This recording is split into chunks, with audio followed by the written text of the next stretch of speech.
MotoGP adalah rumah Honda dan Yamaha. Endurance World Championship adalah rumah Suzuki, dan WSBK adalah rumah Kawasaki. 4 pabrikan motor terbesar di Jepang dan dunia itu punya prestasi yang mencolok di masing-masing kejuaraan tersebut.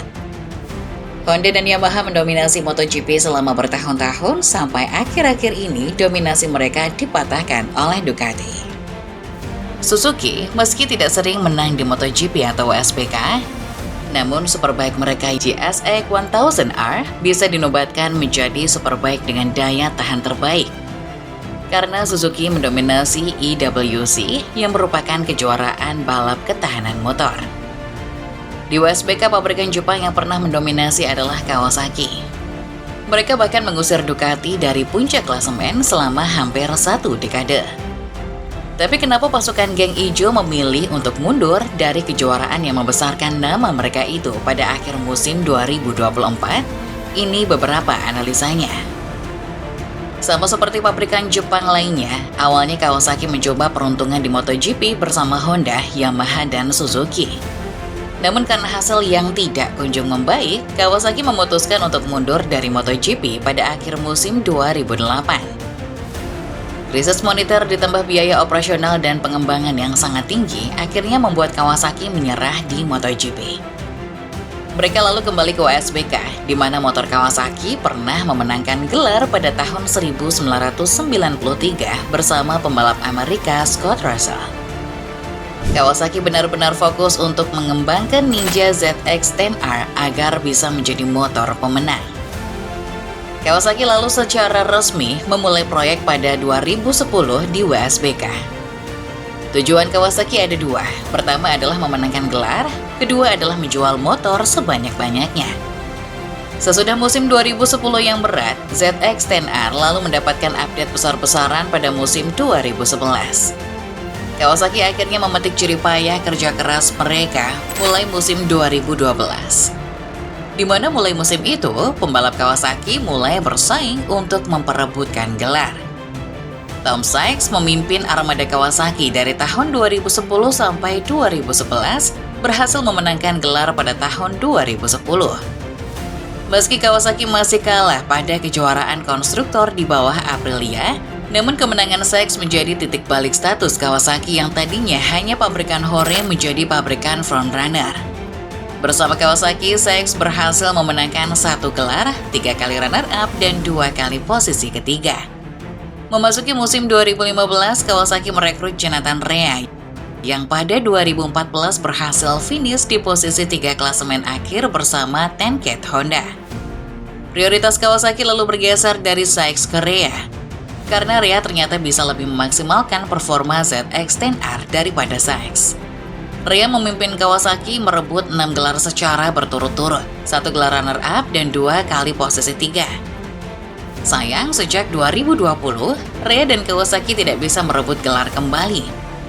Rea akhirnya hengkang pada akhir musim 2023, dan Kawasaki juga ikut hengkang pada akhir musim 2024 ini. Kesuksesan Kawasaki bukan tanpa efek samping. Ducati yang sebelumnya menjadi raja WSBK pada periode 90-an sampai awal 2000-an berupaya sangat keras untuk mengejar Kawasaki. Ducati bahkan sampai meninggalkan mesin L-Twin mereka yang legendaris untuk membuat motor yang lebih kompetitif.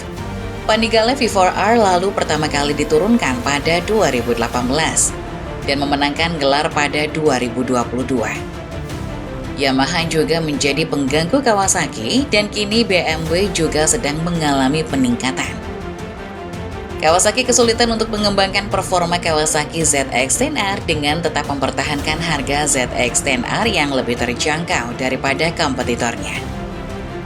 Honda dan Yamaha kini sudah tidak memproduksi motor mereka secara massal untuk pasar umum di beberapa region Eropa utamanya, melainkan hanya dijual dalam versi track only mulai 2024 ini.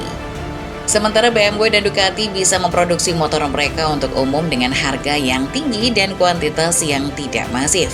Atau dengan kata lain, pabrikan WSBK sekarang lebih memilih untuk memproduksi motor mereka secara low volume dengan teknologi tinggi dan juga harga yang tinggi pula. Secara brand, Kawasaki tidak mempunyai citra sebagai pabrikan yang menjual superbike flagship mereka dengan harga tinggi dan kuantitas terbatas. Kawasaki juga masih memproduksi superbike mereka secara massal dengan harga terjangkau untuk pasar umum, terutama Asia dan Amerika. Seperti umumnya pabrikan Jepang, Kawasaki menjual ZX-10R sebagai superbike terjangkau yang punya reliable yang bagus, performa yang mumpuni, serta praktis untuk digunakan. Di Indonesia saja, Honda menjual CBR 1000 Triple R dengan harga 1,076 miliar rupiah melalui jaringan dealer Big Wing mereka.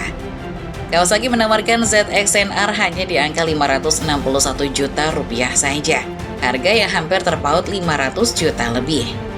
Kalau pesaing-pesaing Kawasaki terus-menerus mengeluarkan motor homologasi yang mempunyai spek tinggi, eksotis, dengan kuantitas terbatas serta harga tinggi namun laku, Kawasaki tentu sulit bersaing. Pada akhirnya banyaknya pabrikan yang berpindah pada strategi superbike low volume atau track-only bike dengan harga tinggi ini, menandakan bahwa orang-orang tidak tertarik untuk membeli regular superbike high performance lagi. Karena seterjangkau-terjangkaunya superbike, sebagian besar orang sekarang tidak lagi membelinya karena nilainya yang semakin mahal. WSBK kini seakan membuka diri menjadi kejuaraan semi prototype di mana motor-motor yang berkompetisi di dalamnya, walau bisa dibeli, kini mempunyai eksklusivitas yang lebih tinggi daripada sebelum-sebelumnya. Beruntung untuk Kawasaki, karena pada 2019 yang lalu, mereka berhasil membeli mayoritas saham dari merek Bimota.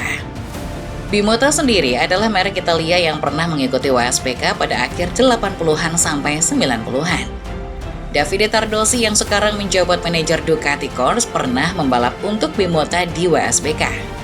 Akuisisi ini membuat Kawasaki bisa meracik superbike baru yang bisa diproduksi secara low volume dengan harga tinggi, serta kuantitas terbatas yang di dalamnya disematkan teknologi-teknologi baru yang memiliki performa lebih tinggi daripada pengembangan ZX-10R lagi. Atau dengan kata lain, Kawasaki bisa memulai ulang dari nol dengan motor baru mereka bersama dengan Bimota. Mulai musim 2025, Bimota mengambil tempat Kawasaki Racing Team di WSBK.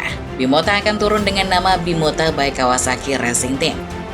Nantinya motor baru Bimota ini akan menggunakan mesin ZX-10R yang diracik ulang oleh Bimota sendiri dan akan disematkan di sasis buatan Bimota. Kolaborasi dua merek besar motor ini adalah yang pertama kalinya terjadi di WSBK. Pada proyek ini, semua personel tim Kawasaki Racing Team, mulai dari mekanik sampai kru lain, tetap dipertahankan. Mereka hanya akan berganti seragam dari Kawasaki menjadi Bimota. Di sektor pembalap pun sama, Alex Lowes dan Axel Bassani tetap dipertahankan menjadi pembalap tim pada musim 2025 ke depan. Walau hingga kini belum diumumkan motor baru hasil kolaborasi antara Bimota dan Kawasaki ini, namun sudah dipastikan bahwa musim depan, para personel geng ijo akan mendapatkan seragam baru. Namun untuk fans geng ijo jangan khawatir, karena Kawasaki Ninja ZX-10R tetap akan turun pada 2025 besok.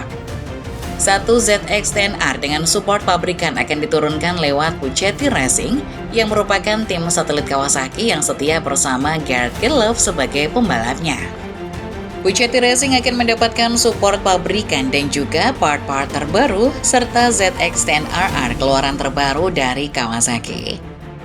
Dengan penuh percaya diri dan optimisme yang tinggi, Kawasaki memulai proyek baru di WSBK yang sekarang semakin mengarah pada kejuaraan semi prototype ini.